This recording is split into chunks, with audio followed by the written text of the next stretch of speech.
মানসম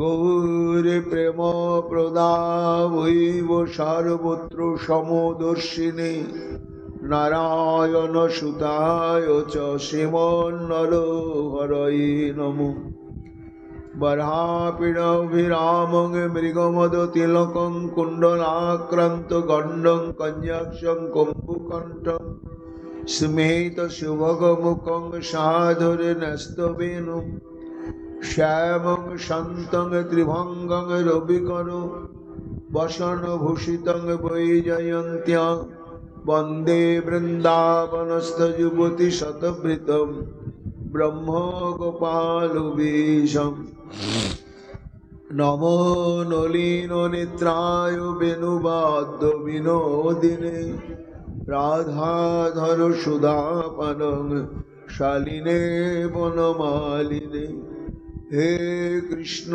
করুণা সিন্ধু দীনবন্ধ জগৎপতে গোপেশ গোপিকা কান্ত রাধাকান্ত নমস্তুতে মুখং করোতি বাচালং পঙ্গুং লঙ্ঘয়তে গিরিম ইয়াত কৃপাতমহং বন্দে পরমানন্দমাধবম তপ্তো কাঞ্চন গৌরাঙ্গী রাধে বৃন্দাবনেশ্বরী বৃষভানুসুতে দেবী তং নমামি হরিপ্রিয়ে মহাভাব স্বরূপাতং কৃষ্ণ প্রিয়া বরিয়সী প্রেম ভক্তি প্রদে দেবী রাধিকা তং নমাম্যহম বন্দে নন্দ ব্রজ স্ত্রীণাং পাদরেণুমভিঘ্নস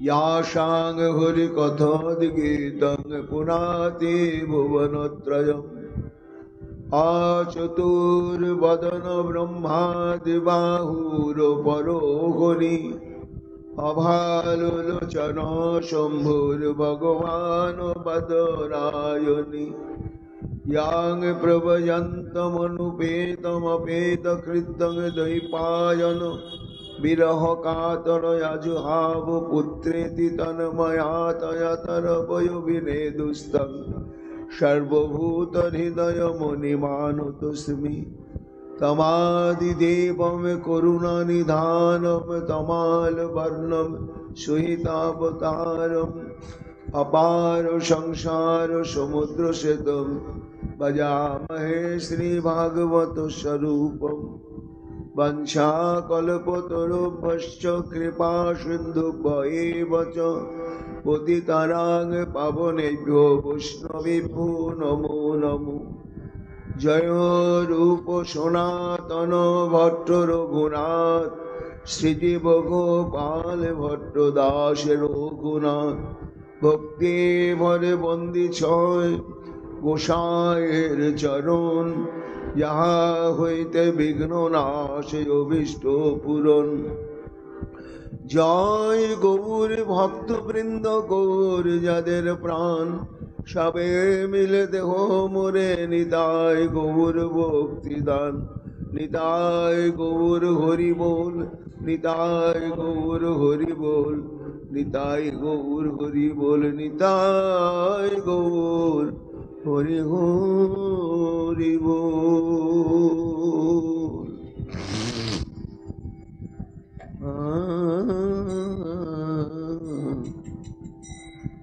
আহা বৃন্দাবনেশ্বরী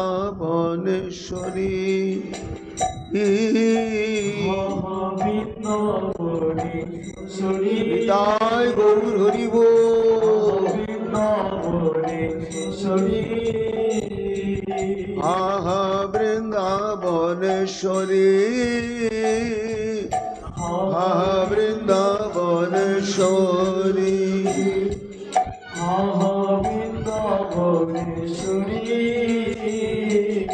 আহা বৃন্দাবনেশ্বরী তোমার চরণ নপুরের ধ্বনি শুনিব কৃষ্ণতে ভোরে তোমার চরণ নপুরের ধ্বনি শুনিব কৃষ্ণকে ভরি ছত্র কমল বলয় কুণ্ডল ছত্র কমল বলয় কুণ্ডল ছত্র কমল বলয় কুণ্ডল ছত্র কমল বলয় কুণ্ডল বেদী শঙ্খ চন্দ্র বল্লী শঙ্খ চন্দ্র বলি যব শক্তি গদা সৌভাগ্যাদি চিহ্ন হেরিব নয়ন ভরি রবি শক্তি কদা শুভকাদি চিহ্ন হেরিব নয়ন ভরি চরণ সৌগন্ধ আঘ্রাণ করিয়া চরণ সুগন্ধ অগণ করিয়া হইব কি অনুমত হইব কি মত আবার যুগল চরণ হৃদয়ে ধরিয়া যুগল চরণ হৃদয়ে ধরিয়া আমি জুড়াব তাপিত চিত জুড়াব তাপিত চিত নভি যুগল চরণ হৃদয়ে ধরিয়া জুড়ব তাপিত চিত জুড়ব তাপিত চিত সুগন্ধি সলিলে অরুণ চরণ সুগন্ধি শরীরে অরুণ চরণ কমল ধোয়াব ধীরে কমল ধর ধীরে আবার সে চরণ অমৃত পান করি কবে আমার সে চরণ অমৃত সমাধি করি কবে আমি ভাসিব আনন্দ নীরে ভাসিব আনন্দ নীরে নভি সে চরণ অমৃত পানি করি কবে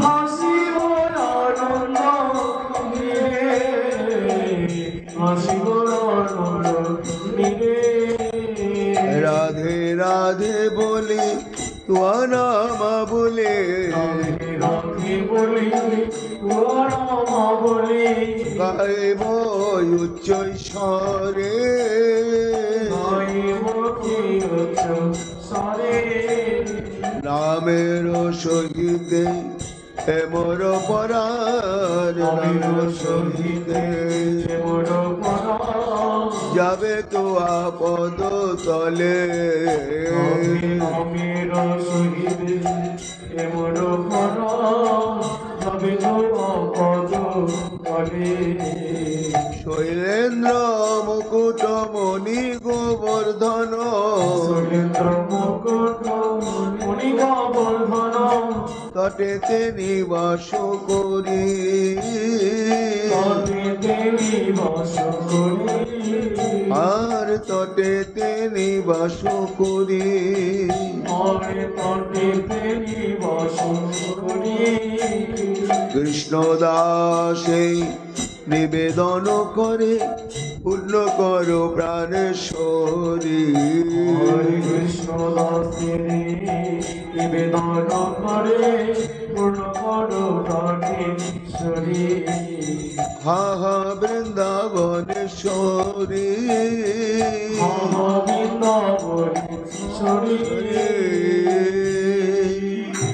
রাধা রানী কি জয় জয় अपार करुणामयी राधा रानी की जय प्रेम भक्ति प्रदायिनी राधा रानी की जय जय जय श्री राधे श्याम গপ্য উচু জলজম্বু যক্ষ তব পাদতলং রময়া দত্তক্ষণং ক্বচিৎ অরণ্যজন প্রিয়স্য অপ্রাক্ষ্ম তৎ প্রভৃতি নানা সমক্ষমজ্ঞ স্থাতুং ত্বয়াভিরমিতাবত পারয়াম। সর্ববেদান্ত সার, সর্বপুরাণ চক্রবর্তী, এতে চাংশ কলা পুংস কৃষ্ণস্তু ভগবান স্বয়ং। সেই শ্রী শ্রী গোবিন্দের শব্দ ব্রহ্মময় বিগ্রহ শ্রী শ্রীমদ্ ভাগবত মহাপুরাণের দশম স্কন্ধেতে 29তম অধ্যায়ে 36 সংখ্যক শ্লোকেতে শুকমুনি বলছেন, মহারাজ, এতক্ষণ শ্রী গোবিন্দ সমাগতা বংশীধ্বনি শ্রবণে রাসমণ্ডলে সমাগতা গোপিকাগণের অন্তর্নিহিত কৃষ্ণের প্রতি যে প্রেম বাসনা, সেই প্রেম বাসনার সংবাদটি জানবার জন্যই নানা প্রকার উপেক্ষা বাণী প্রয়োগ করলেন। এইবার গোপীগণ তাদের প্রাণের কথা শ্রী গোবিন্দের একাকটি বক্তব্যের পরিপ্রেক্ষিতে তদানুরূপ প্রতি উত্তর রূপে প্রদান করছেন গোপিকাগণ। শতকোটি গোপিকাগণের মধ্যে প্রতিনিধি হিসাবে 4 জন যুতেশ্বরী বলছেন। তা আজকের যে বক্তব্য, শুকমুনি বলছেন, মহারাজ, এই যুতেশ্বরী হচ্ছে তৃতীয় যুতেশ্বরী। তিনি কি বলছেন না, গতকাল আমরা শ্রবণ করেছি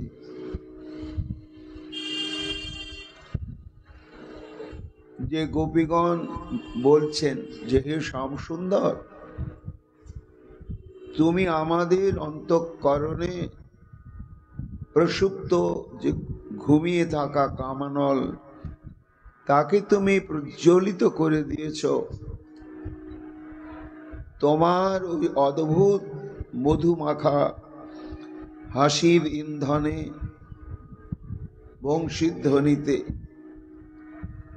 এবং সেটি এমন ভাবে প্রজ্বলিত হয়েছে যে আমাদের প্রাণান্ত অবস্থা, আমরা প্রাণে আর বাঁচব না।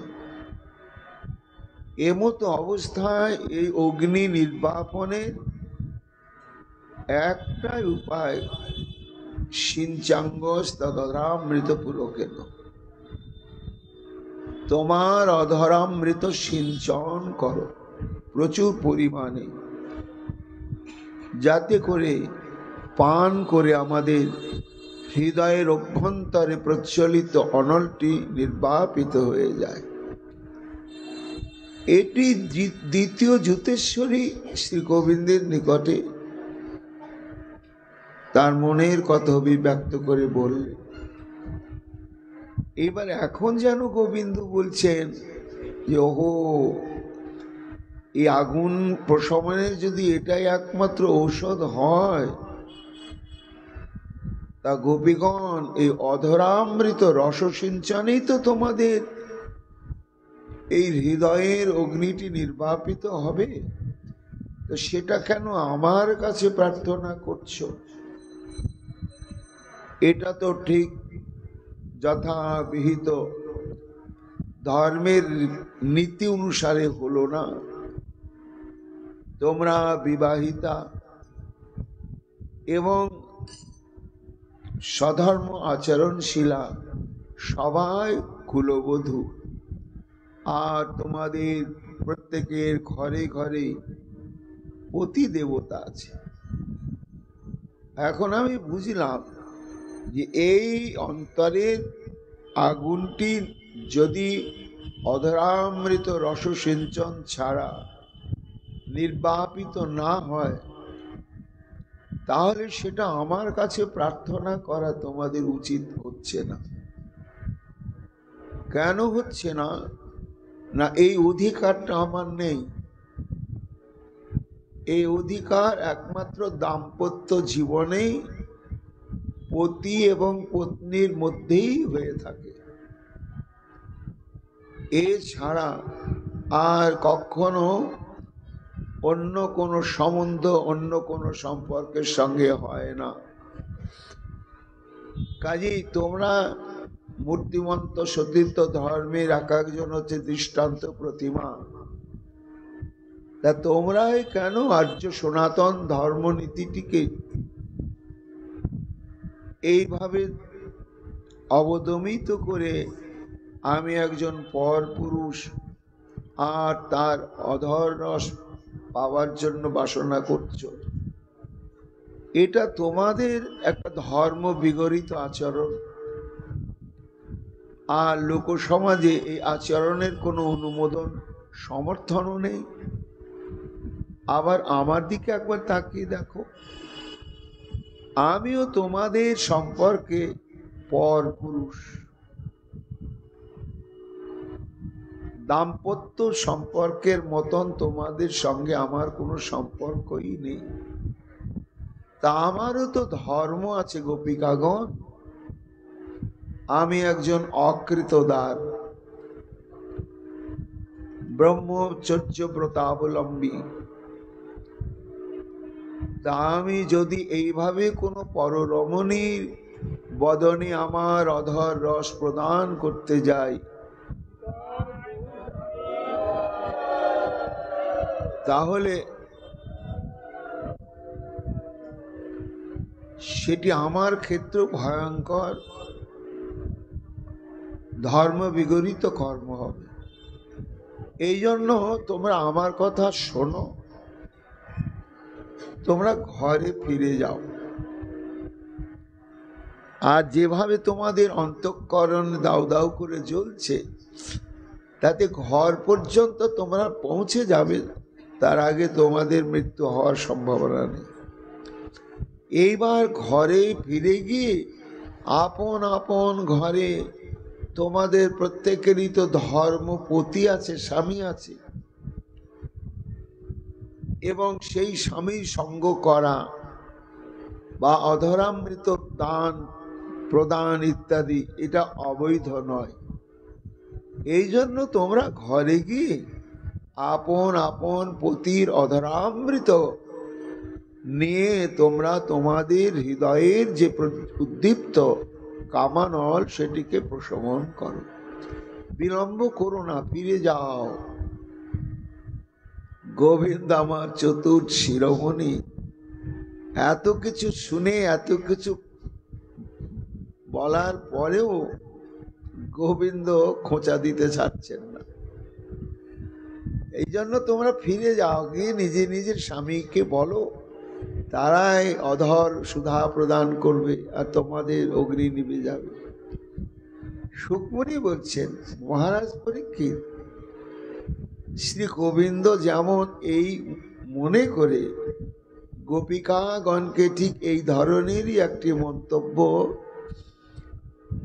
করলেন, এইবার তার পরিপ্রেক্ষিতে এইবার তৃতীয়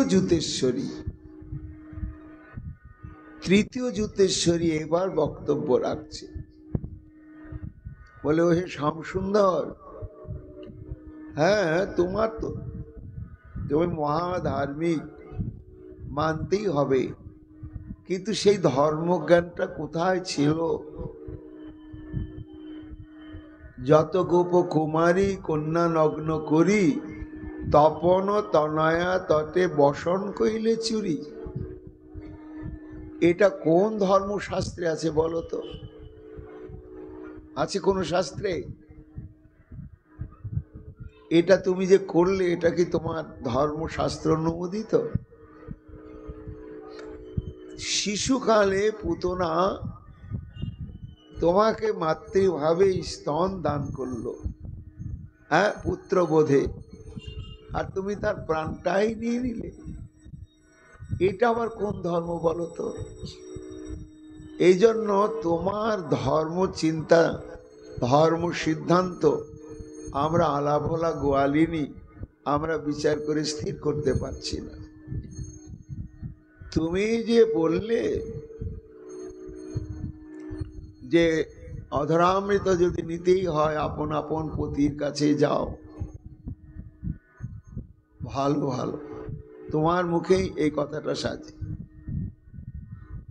কিন্তু দেখো, আমরা তো গোবরঘাটা গোয়ালিনী হে, আমরা তোমার এই অধরামৃত একাই যে পাবার জন্য ব্যাকুল হয়েছি তা তো নয়। তোমার চরণ পাবার জন্য, তোমার সঙ্গ পাবার জন্য, হে পদ্মলোচন, হে আমাদের প্রীতম শ্যাম সুন্দর, শোনো, তোমার পদতল লক্ষ্মী দেবীর উৎসব প্রদান করে থাকে, যেমন তেমন নয়। কোন লক্ষ্মী দেবী? পতিব্রতার শিরোমণি। আমরা তো সাধারণ মর্তলোকের মরণশীল রমণী বই নয়, আর তিনি বৈকুণ্ঠের অধিপতি। তারপরেতে হে শ্যাম সুন্দর, তোমার ওই যে চরণ, এই চরণটি যেমন তেমন নয়। এই বৃন্দাবনের যত ব্রজবনবাসী, কি গোপজাতি আর কি পশু পক্ষী কীট পতঙ্গ, সবারই প্রীতি পরায়ণ হচ্ছে তোমার ওই অভয় চরণ। তা সেই চরণ আমাদের কোন অজ্ঞাত যে সুকৃতি ছিল গোবিন্দ আমরা জানি না। তা সেই কোটিচন্দ্র সুশীতল চরণের পরশ আমরা পেয়েছি, আর পাওয়ার পরে আমাদের যে সুকৃতির উদয় হয়েছে, আর তুমিও যেন চরণ স্পর্শ প্রদান করে আমাদেরকেও তুমি চরম আমোদিত করেছ। তা সেই চরণ স্পর্শের যে সুখানুভূতি, এই সুখানুভূতি প্রাপ্ত হওয়ার পর থেকে আমরা নিজেদের স্বামীর কথা মনে হলেই ঘৃণায় আমাদের মন প্রাণ কেমন হয়ে উঠছে, বুঝলে?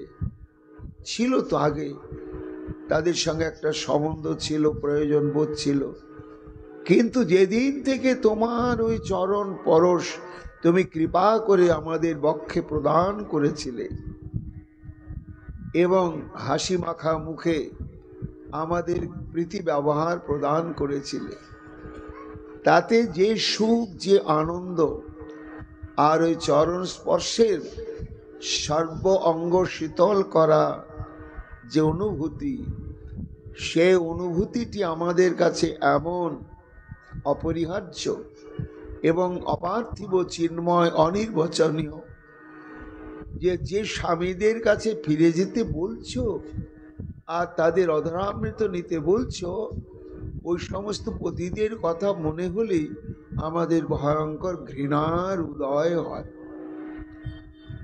কাজে কি করে তুমি বলছো স্বামী তত্ত্বটাকে আমাদের জানো? কি তত্ত্ব গোপীগণ? ত্বক সুস্ম রোম নখ কেশ পিনদ্ধম অন্তর মাংসাস্থি রক্তকৃমি বীট কফ পিত্তবাতম জীবচ্ছবং ভজতি কান্তমতি বিমূঢ়া ইয়াতে পদাব্জ মকরন্দমজিঘ্রতি স্ত্রী। শোনো হে শ্যামসুন্দর, এ জগতের সেই রমণী যে তোমার দর্শন পায়নি কোনোদিন, তোমার বংশীর ধ্বনি শ্রবণ করার সৌভাগ্য পায়নি, তোমার নাম শ্রবণের সৌভাগ্য পায়নি, সর্বোপরি তোমার চরণ স্পর্শের সৌভাগ্য পায়নি, এই রকম যে সমস্ত রমণী এই জগতে আছে, তাদের কাছে তাদের তাদের স্বামী প্রিয় মনে হতে পারে, কিন্তু যারা একবার হে শ্যামসুন্দর তোমার স্পর্শ পেয়েছে, তাদের কাছে এই জড় জগতের স্বামীর তত্ত্বটা কি না, স্বামীর শরীরটার উপরে আছে ত্বক মানে চামড়া, আর গায়ে লোম, কেশ, নখ,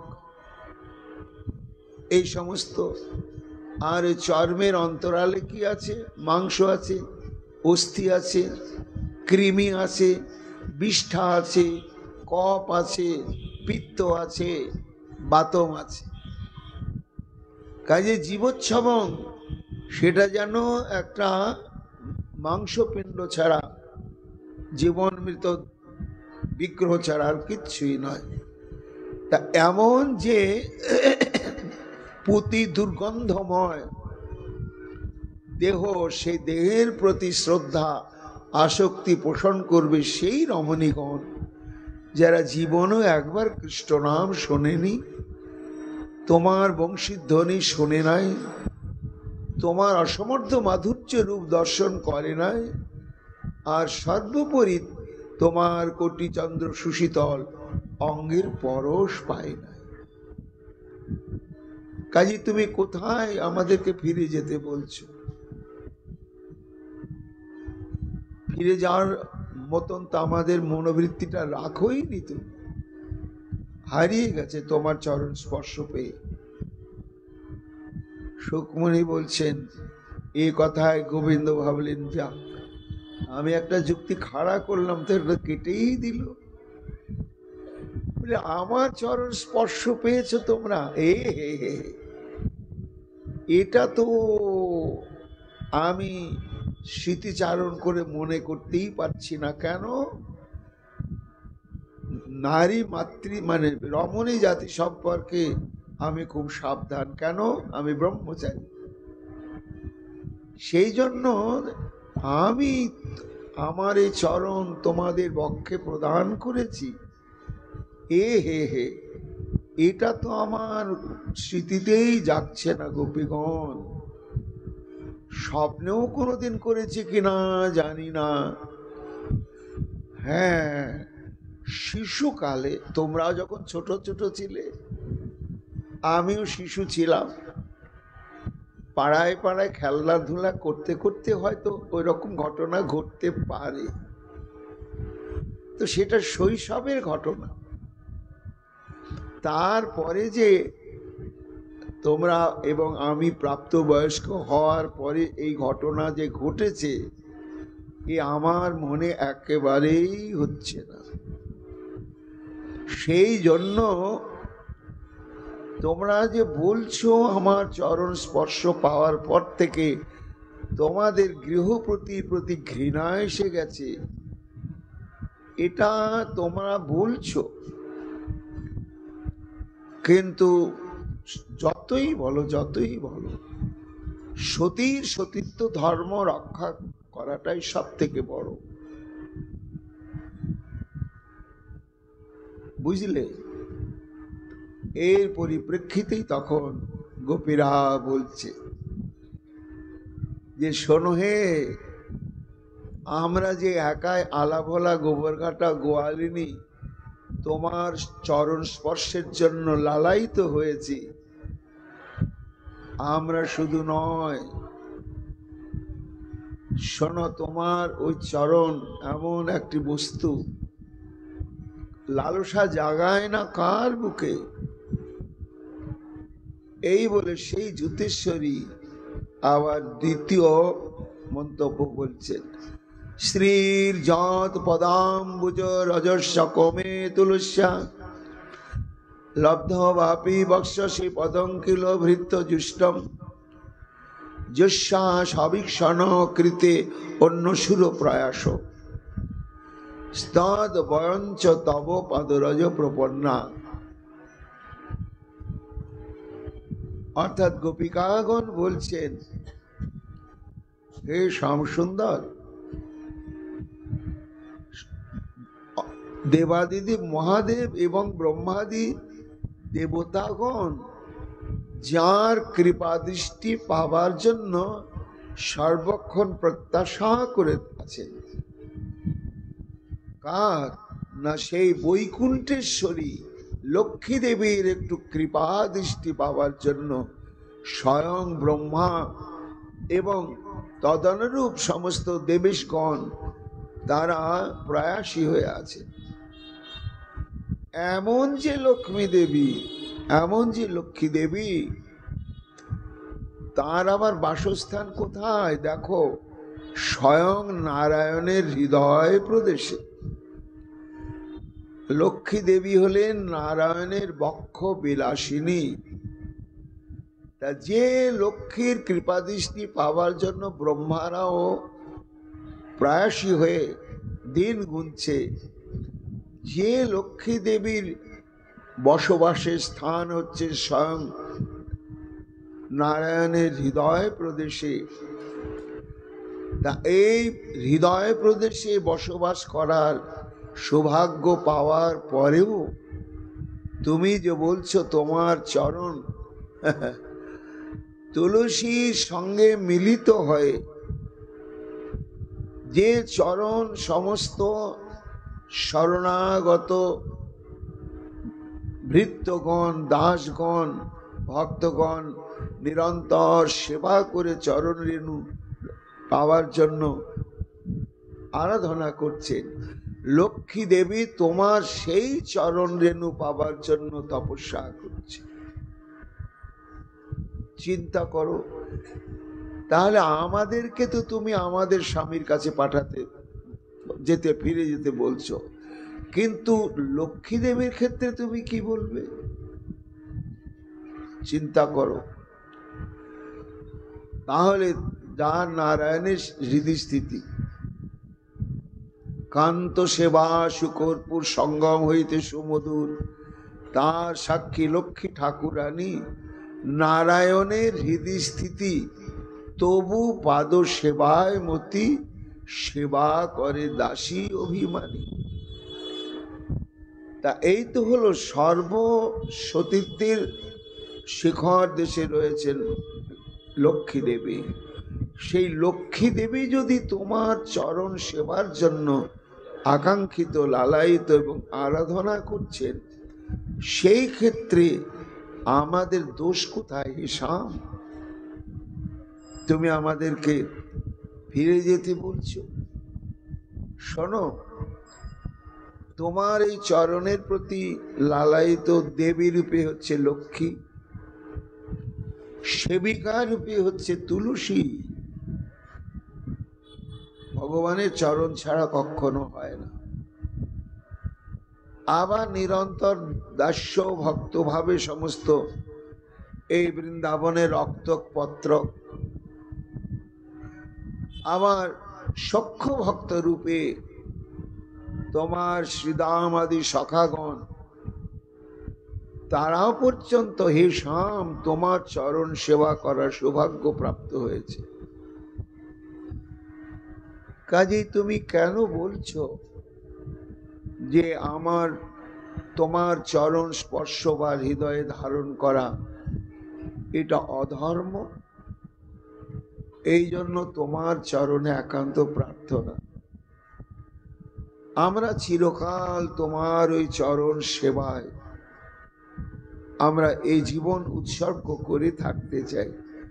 আর আমাদের কিচ্ছু ধর্ম বুঝি না, অধর্ম বুঝি না, স্বর্গ নরক বুঝি না, ইহকাল পরকাল বুঝি না, শ্যাম ভালো মন্দ বুঝি না, সৎ অসৎ বুঝি না, শুধু বুঝি আমরা তোমার একটু সেবা, এবং তোমার শ্রীচরণের সেবা, এই সেবাকাঙ্ক্ষী হয়েই তো আমরা এসেছি। প্রাণের কথা গোপী খুলে বলছি এতক্ষণে, লুকানো কথাগুলো বের করে নিচ্ছেন শ্যামসুন্দর। এক একটি কথার পরিপ্রেক্ষিতে এক একটা করে খোঁচা দিয়ে ভেতরের কথাগুলো বের করে নিচ্ছে। তন্ন প্রসিদ বৃজিনর্দনম তেঙ্ঘ্রিমূলম প্রাপ্তা বিসৃজ্য বসতি সদুপসনাশা তৎ সুন্দর স্মিত নিরীক্ষণ তীব্র কাম তপ্তাত্মনাং পুরুষভূষণং দেহে দাসম। গোবিন্দ যেন বলছেন, ও তাহলে তো তোমরা যুক্তিজাল বিচার করতে খুব পটু। এমন দৃষ্টান্ত দিয়ে যুক্তিজাল বিস্তার করলে, তাহলে বলো তোমরা আমার কাছে চাও কি প্রকৃতভাবে? তার উত্তরে তখন বলছেন, হে শ্যাম সুন্দর, তন্ন প্রসিদ বৃজিনার দনতে অঙ্ঘ্রি মূলম প্রাপ্তা বিসৃজ্য বসতি স্তৎ উপাসনাশা। আমাদের কিচ্ছু বক্তব্য নেই। সেই জ্যোতিশ্বরী এবং তার অনুগতা শত শত গোপীগণ নয়নের জলে ভাসতে ভাসতে গললগ্নিকৃত বাসে বলছেন, হে প্রীতম, তুমি আমাদের প্রতি প্রসন্ন হও। তুমি তো সর্বদুঃখহারী, স্বয়ং নিজে উপস্থিত হয়ে তুমি দুঃখ হরণ করো। আবার অদ্ভুত তোমার কৃপা যে মানুষ বিপদে পড়ে এবং দুঃখে পড়ে যদি তোমার নাম কীর্তন করে, তাহলে তুমিও না গিয়ে তোমার নামের দ্বারাতে সমস্ত দুঃখ তুমি দূর করে দাও। এই জন্য বৃজনার্দন তুমি সর্বদুঃখহারী। আর আমরা বিসৃজ্য বসতি তদুপসানসা, চির জনমের মতন আমাদের আত্মীয় স্বজন, স্বামী পুত্র, গৃহদ্বার, বিত্ত বৈভব যা কিছু সমস্ত একেবারেই পরিত্যাগ করে চলে এসেছি তোমার এই চরণ প্রান্তে। আর আমরা ফিরে যাওয়ার কোনো রাখি নাই। এই জন্য তুমি আমাদেরকে প্রত্যাখ্যান করছো ঠিক, তা একদিকে তুমি আমাদেরকে যেতে যেতে বলছো, আর একদিকে যেন বলছো যেও না, যেও না, যেও না। কি অদ্ভুত তোমার দ্বিচারিতাময় ব্যবহার হে শ্যামসুন্দর। কেন বললাম না, এই যে তুমি এমন অদ্ভুত দুষ্টু দুষ্টু হাসি মাখা বদনে আমাদের সঙ্গে কথা বলছো, কার ক্ষমতা আছে বলো তো? তোমার ওই অদ্ভুত সৌন্দর্য মাধুর্যের আকর্ষণ থেকে এখান থেকে সরে যায়? কারও সরে যাওয়ার ক্ষমতা নেই শ্যামসুন্দর। শুধু তাই নয়, তোমার ওই রূপটি অনঙ্গদ্দীপন, অনলকে প্রজ্বলিত করে। সেই জন্য আমরা অন্য কোনো কিছু দাবি করি না। কি দাবি করো? আমরা দেহি দাস্যম, তোমার দাসী হতে চাই। শোকমণি বলছেন, মহারাজ দাসী হতে চাইলেন গোপিকাগণ, তারা গোবিন্দের সখী হতে চাইলেন না, বান্ধবী হতে চাইলেন না, প্রেমিকা হতে চাইলেন না, তারা চাইলেন দাসী হতে। কেন না? এই দাসত্ব বা দাসিত্বই এটি হচ্ছে সর্ব উপরি এক পদ। তবে এই দাসের আমার বিচার আছে। দাস্যের দাস্য, তার চাইতে উৎকৃষ্ট হচ্ছে সখ্যের দাস্য, তার চাইতে উৎকৃষ্ট হচ্ছে বাৎসল্যের দাস্য, আর সর্বোৎকৃষ্ট হচ্ছে শৃঙ্গার রসের যে দাস্য, সেই দাস্যটি প্রার্থনা করছেন গোপিকাগণ। এই যে দাস্যের শ্রেষ্ঠতা, এ সম্পর্কে মহাজনগণ কি বলছেন না, কৃষ্ণ প্রেমের এই এক অপূর্ব প্রভাব গুরু সম লঘুকে করায় দাস্য ভাব। এই কৃষ্ণ প্রেমের একটি বৈশিষ্ট্য এরকম, ইহার প্রমাণ শোনো শাস্ত্রেরও ব্যাখ্যান, মহানুভব যাতে সুদৃঢ় প্রমাণ।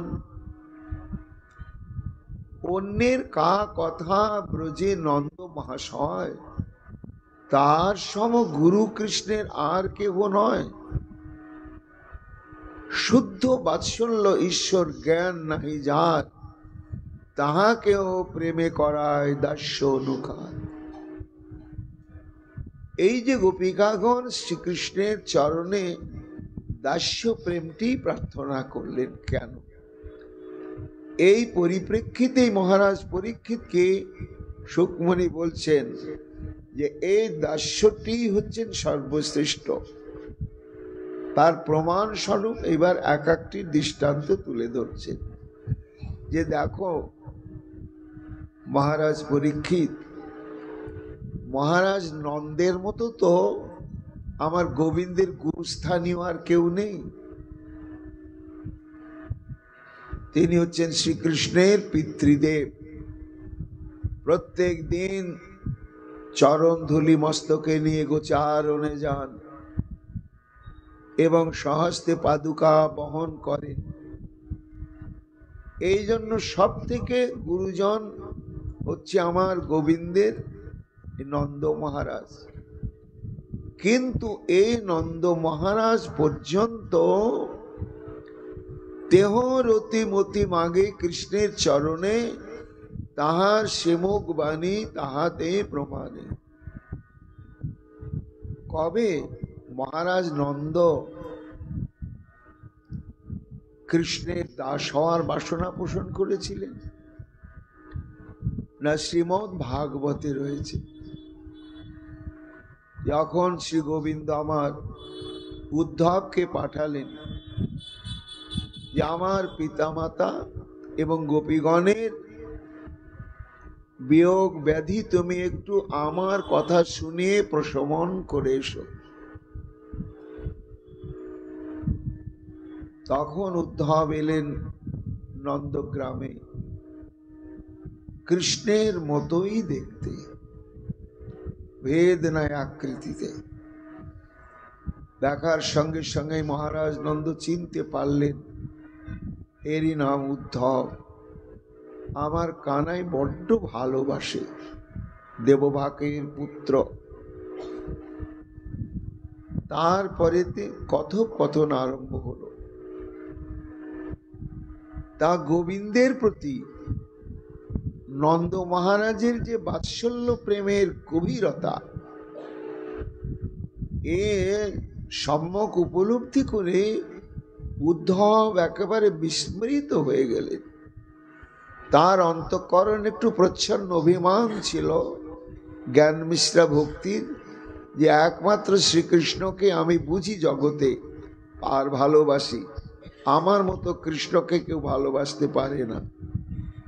কিন্তু নন্দ মহারাজকে যখন দর্শন করলেন আর কৃষ্ণের প্রতি মহারাজের যে মমত্ববোধের দৃষ্টান্তের কথাগুলো শুনতে লাগলেন, তখন তিনি অভিভূত হয়ে গেলেন আর বলছেন, বাবা এইভাবে গুমরে গুমরে কাঁদছেন নিরন্তর, একটু বাইরে বেরোন, একটু গোবর্ধনের যে পরিক্রমা দিয়ে আসুন, যমুনার দিকে যান। কোথায় যাব উদ্ধব, তুমি কি বলছো? ঘরে আছি। তার স্মৃতির বেদনা দাউ দাউ করে জ্বলছি। আর বাইরে যদি যায়, ওই গোবর্ধনের পরিক্রমার পথে সর্বত্র আমার গোপালের পদচিহ্ন পড়ে রয়েছে। ওই পাহাড়টাকে স্বহস্তে ধারণ করেছিল, তার চিহ্নগুলো আছে উদ্ধব। সেখানে গেলে সেই চিহ্নগুলো দেখেই তো বিরহের আগুন দাউ দাউ করে জ্বলে ওঠে। যমুনার পুলিনে গেলেই মনে পড়ে ওই যে কানায় পায়ের চিহ্নগুলো, এইখানে কত খেলাধুলা করত। কাজে বৃন্দাবনে কোথায় গিয়ে আমার এই বিরহের যন্ত্রণাকে উপশম করব? তা মাঝে মাঝে কি গোপাল আমার কথা বলে? এইবার উদ্ধব তো অভিভূত হয়ে গেলেন যে এত গভীর ভালোবাসা যায় কখনো। তারপরে বুঝাতে লাগলেন যে বাবা, আপনারা যাকে বাৎসল্য প্রেমে সাধারণ পুত্র জ্ঞানে এতখানি নিবিড় ভালোবেসে ফেলেছেন, ঠিকই আছে, কিন্তু তিনি সাধারণ আপনাদের পুত্র না, তিনি হচ্ছেন পূর্ণ ব্রহ্ম সনাতন ভগবান। তিনি সর্বত্র বিরাজমান রয়েছেন, এইখানেও তিনি আপনাদের মধ্যে রয়েছেন। আপনারা যে বিরহে কাতর হয়ে আছেন তিনি সবই অনুভব করতে পারছেন।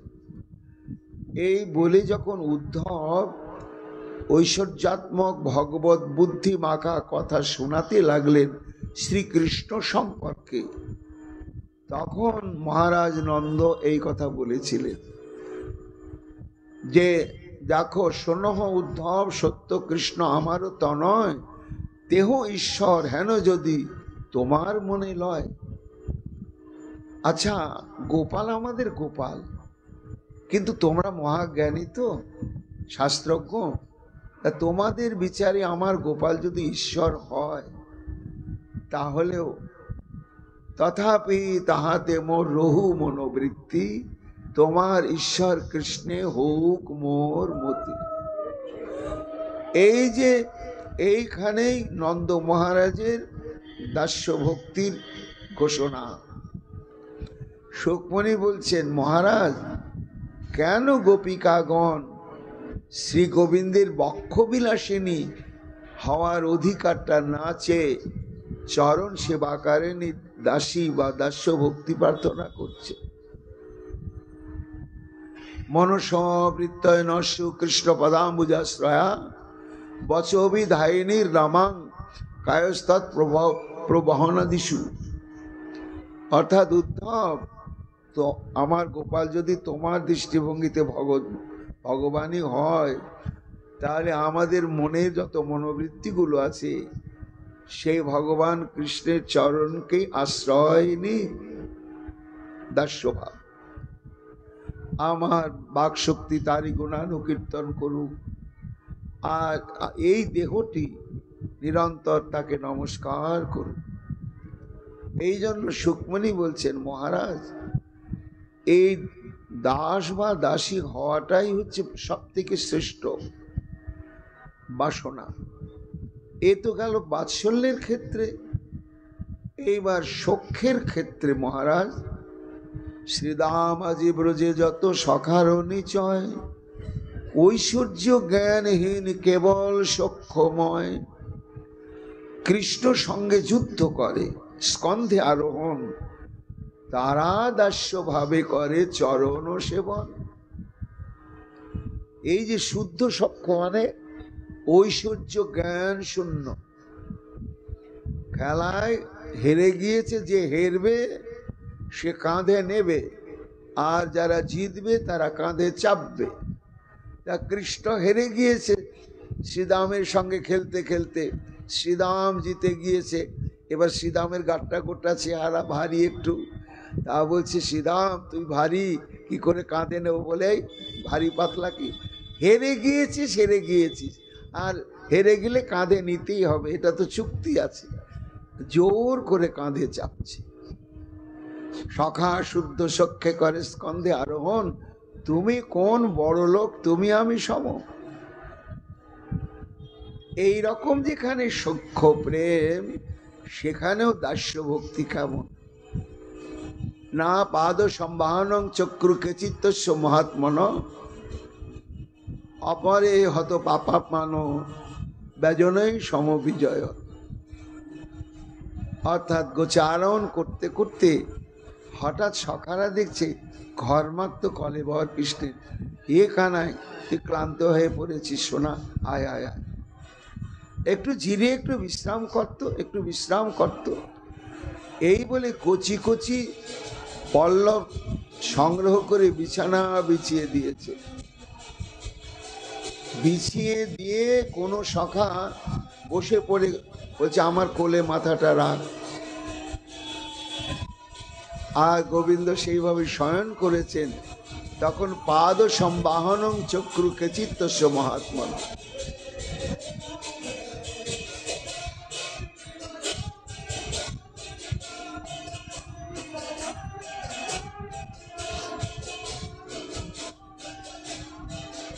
সখা কোনো সখা গোবিন্দের চরণতলে বসে পাদ সম্বাহন করছে।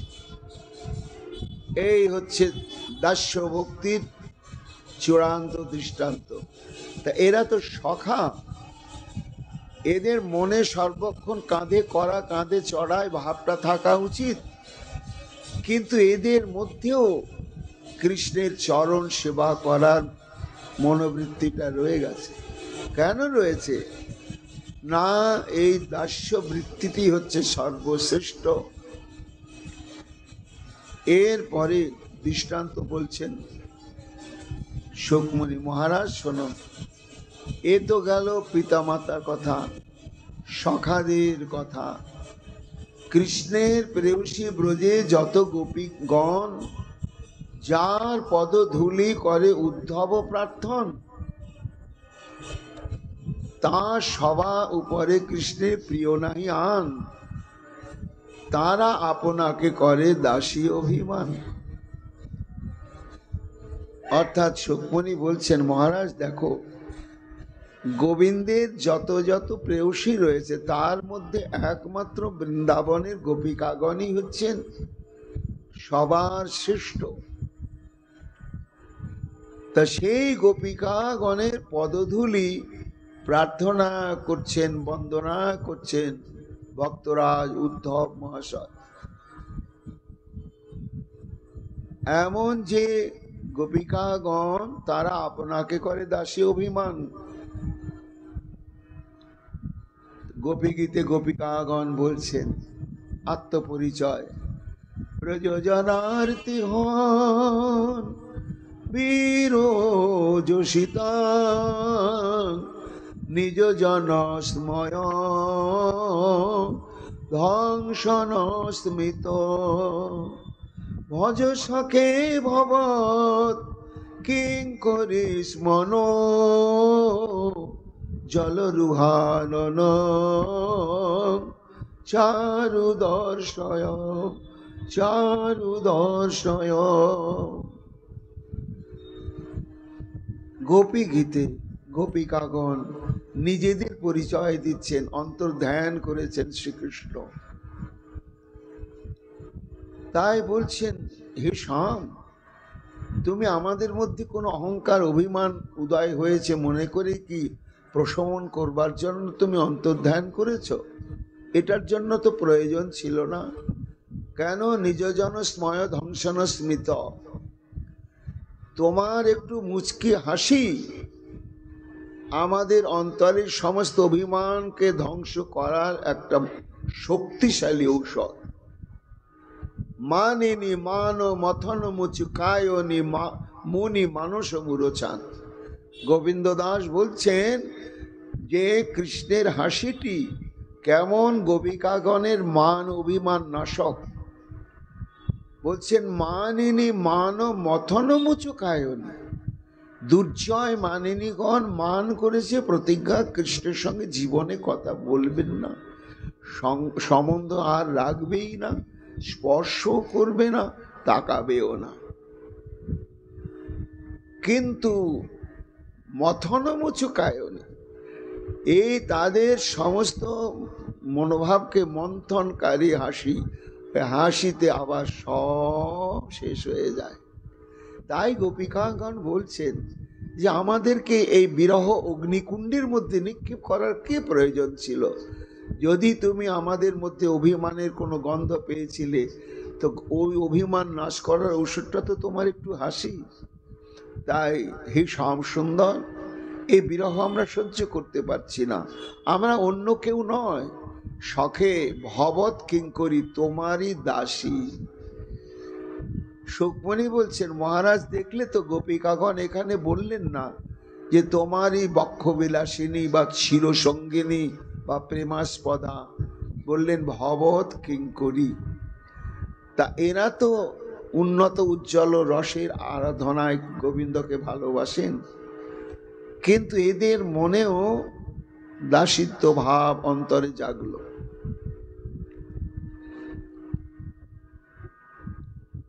এবং আরো দৃষ্টান্ত রয়েছে। অপি বত মধুপূর্যাম আর্যপুত্র অধুনাস্তে স্মরতি স পিতৃগৃহান সম্য বন্ধুস্য সোপান গোপান কচিত বিষ কথাং ন কিঙ্করিণাং গৃহীতে ভুজম অগুরু সুগন্ধং মূর্ধম মুধাস্যং কদানু। এই গোপিকাগণ সর্বত্রই নিজেকে কৃষ্ণের প্রিয়তমা বা হৃদবক্ষ বিলাসিনী বলে সম্বোধন করেন নাই, সর্বত্রই দাসী বলেছে। উদ্ধবকে পাঠিয়েছেন গোবিন্দ, যাও উদ্ধব, আমাগত প্রাণ গোপিকাগণ আমার বিরহে তারা প্রাণান্ত দশা প্রাপ্ত হয়ে আছে, চরম ব্যাধিতে আক্রান্ত হয়ে আছে। তুমি মত সন্দেশই, আমার সন্দেশ মানে আমি যে কথাগুলো তোমাকে বলছি হুবহু এই উক্তিগুলোই গিয়ে তাদের কাছে শোনাবে, শুনে তুমি তাদের বিরহ ব্যাধিকে প্রশমন করবে। এইবার উদ্ধব তো প্রথমে এলেন নন্দালয়ে, সারা রাত্রি নন্দ বাবার সঙ্গে কথোপকথনে অতিবাহিত হয়ে গেল। এইবার নিশি অবসান হয়ে গেলেন, তখন উদ্ধব বাবার কাছে বিদায় নিয়ে কালিন্দির খুলে এলেন। এসে শ্রীকৃষ্ণ ব্রজে পাঠিয়ে দেবার সময় নিজের প্রসাদী পরিধেয় বস্ত্র, উত্তরীয়, তারপরে মালা ইত্যাদি ইত্যাদি প্রসাদী সামগ্রী দিয়ে সাজিয়ে দিয়েছিলেন। সযতনে সেগুলো খুলে রেখে স্বতন্ত্র বস্ত্র পরিধান করে যমুনায় স্নান করলেন। তারপর যথাবিহিত ভাবে আহ্নিক তর্পণাদি সমাধা করলেন। সমাধা করার পরেতে এইবার আবার প্রসাদী বস্ত্রে প্রসাদী দ্রব্যে সুসজ্জিত হয়ে এইবার গোপিকাগণ কোথায় রয়েছে? কৃষ্ণ বিরহ বিধুরা গোপিকাগণ এক ব্রজবাসীকে জিজ্ঞাসা করলেন, আপনি বলতে পারেন কৃষ্ণ প্রিয়াগণ কোথায় আছেন?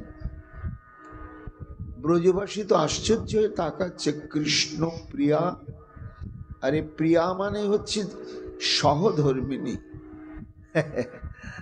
কৃষ্ণ তো এখানে বালক অবস্থায় চলে গেছে, এখানে তো তার বিবাহই হয়নি, কাজে এখানে তুমি কৃষ্ণ প্রিয়ার অনুসন্ধান করছো, কে তুমি? তবে শোনো,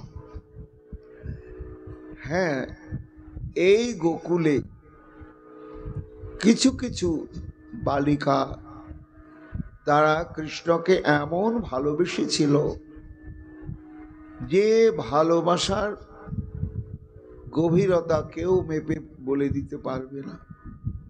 শুদ্ধ ভালোবাসা, এক মুহূর্ত না দেখলে তারা থাকতে পারতে না।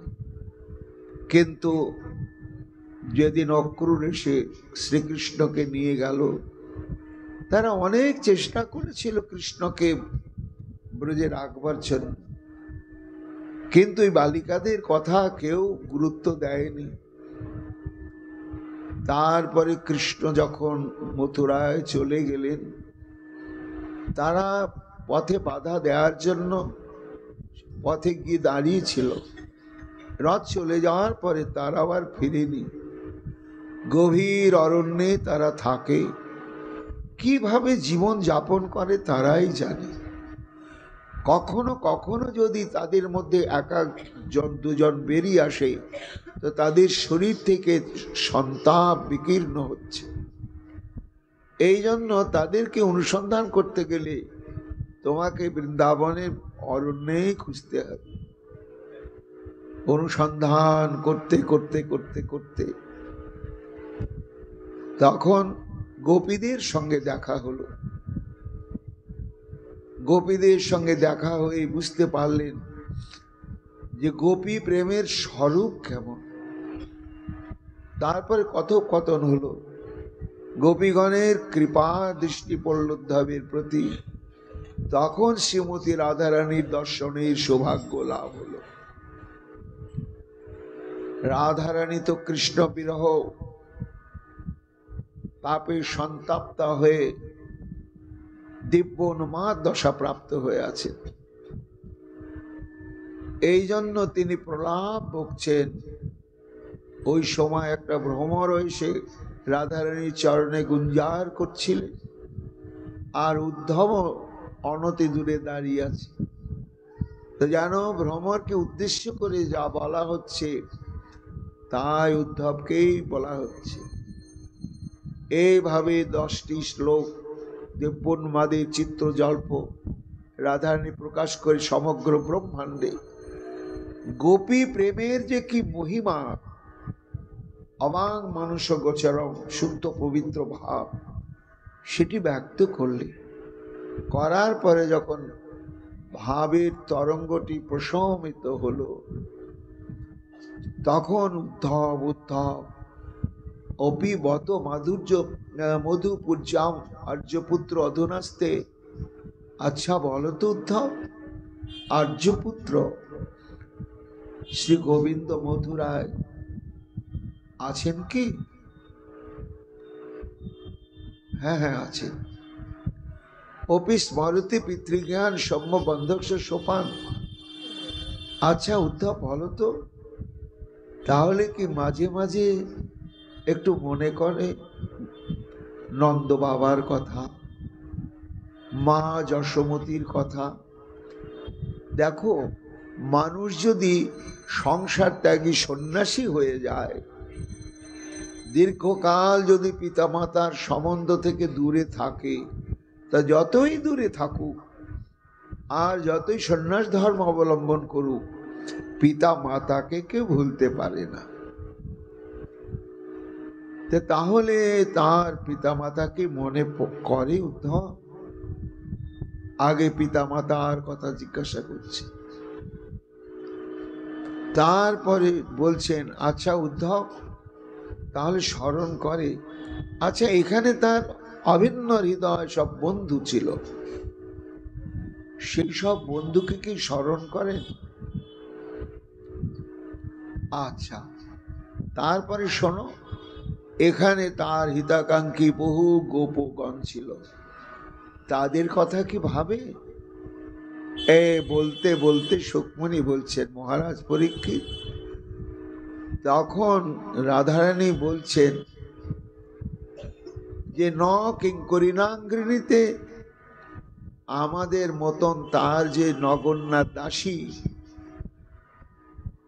বিরহে প্রতপ্ত হয়ে আশাপথপানে চেয়ে আজও বেঁচে আছে, এই আমাদের মতো দাসীগণের কথা কি একবার স্মরণ করে? আর আমরা কি একবার আবার সেই সৌভাগ্য পাবো?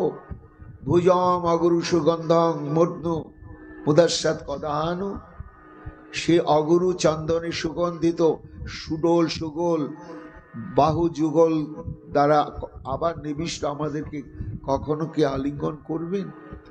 সুকমণি বলছেন, মহারাজ, এই যে গোপীগণ যার প্রেম গুণে কৃষ্ণ বন্ধ অনুক্ষণ, সর্বকান্তা শিরোমণি আমার শ্রীমতী রাধারানী, তা তিনি তো কৃষ্ণ বক্ষ বিলাসিনী, এটা আমরা সবাই জানি বলি। কিন্তু যদি দাসী কেউ থেকে থাকে কৃষ্ণের প্রকৃত দাস্য ভক্তির মূর্তি স্বরূপা, তাহলে একমাত্র শ্রীমতী রাধিকা। দেহ দাসী হইয়া সেবেন চরণ, বলে রাধারানী নিজেকে কৃষ্ণের দাসী বলে ঘোষণা করেছেন। কোথায়? না রাস অন্তর্ধানে।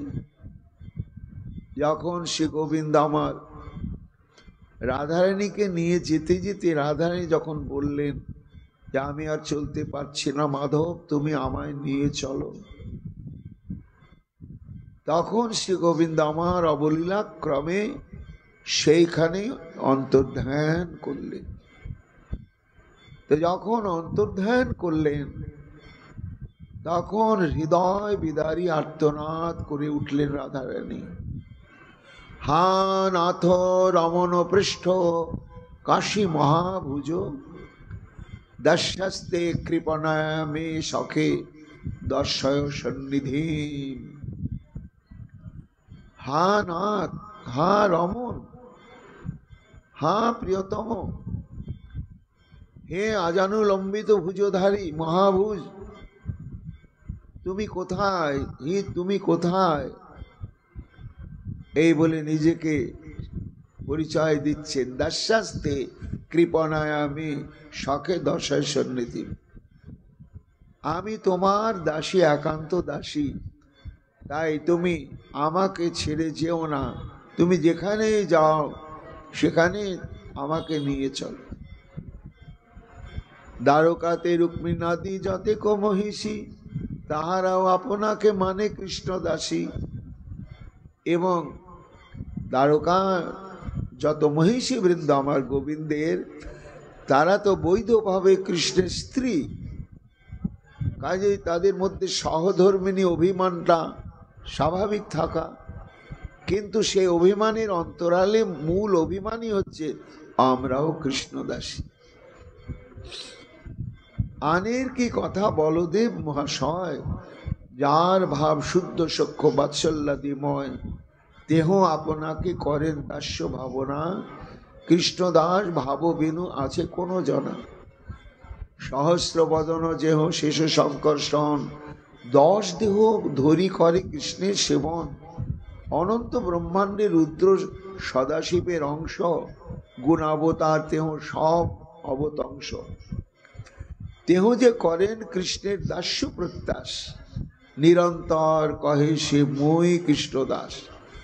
স্বয়ং সংকর্ষণ তত্ত্ব বলদেব তিনি ঘোষণা করছেন আমি কৃষ্ণের দাস। শ্রীমন মহাদেব তিনি ঘোষণা করছেন আমি কৃষ্ণের দাস। এই জন্য পিতা মাতা গুরু সখা ভাব কেন নয়, প্রেমের স্বভাবে দাস্য ভাব যে করায়। সুকমণি বললেন মহারাজ, এই যে দাস্য ভক্তি প্রার্থনা করলেন যে কবি, এটি হচ্ছে তৃতীয় জ্যোতিশ্বরী। আমরা প্রথম জ্যোতিশ্বরী 3টি শ্লোক বলেছেন, দ্বিতীয় জ্যোতিশ্বরী 2টি শ্লোক বলেছেন, আর এই তৃতীয় জ্যোতিশ্বরী আবার 3টি শ্লোক বললেন।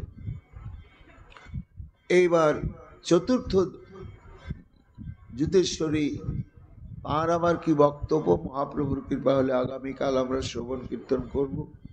এখনকার মতো ভাগবতী কথা এইখানেই বিশ্রাম লাভ করছে।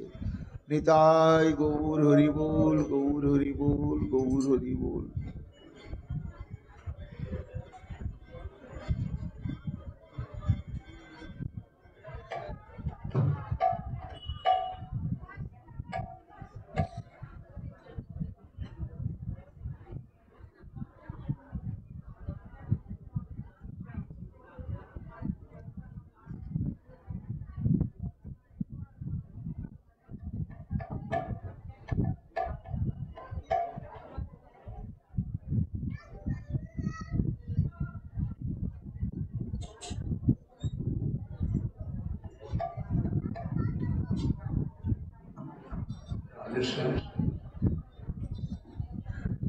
জয় জয় রাধে কৃষ্ণ রাধে গোবিন্দ জয় জয় রাধে কৃষ্ণ রাধে গোবিন্দ রাধে গোবিন্দ রাধে গোবিন্দ রাধে গোবিন্দ রাধে গোবিন্দ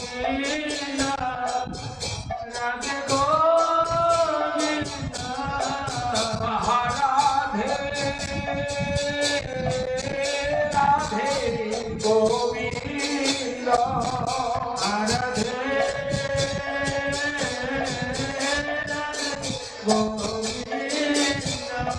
জয় জয় রাধে কৃষ্ণ রাধে গোবিন্দ জয় জয় রাধে কৃষ্ণ রাধে গোবিন্দ জয় জয় শ্যাম সুন্দর মদন মোহন বৃন্দাবন চন্দ্র জয় জয় রাধা রমণ রাজ বিহারী শ্রী গোকুলানন্দ জয় জয় রাধা কান্ত রাধা বিনোদী রাধে গোবিন্দ জয় জয় রাধেশ্বরী বিনোদী ভানুকুল চন্দ্র জয় জয় ললিতা বিশাখায়াতি যত সখী বৃন্দ জয় জয় শিরূপ মঞ্জরি আদি মঞ্জরি অনঙ্গ জয় জয় পূর্ণ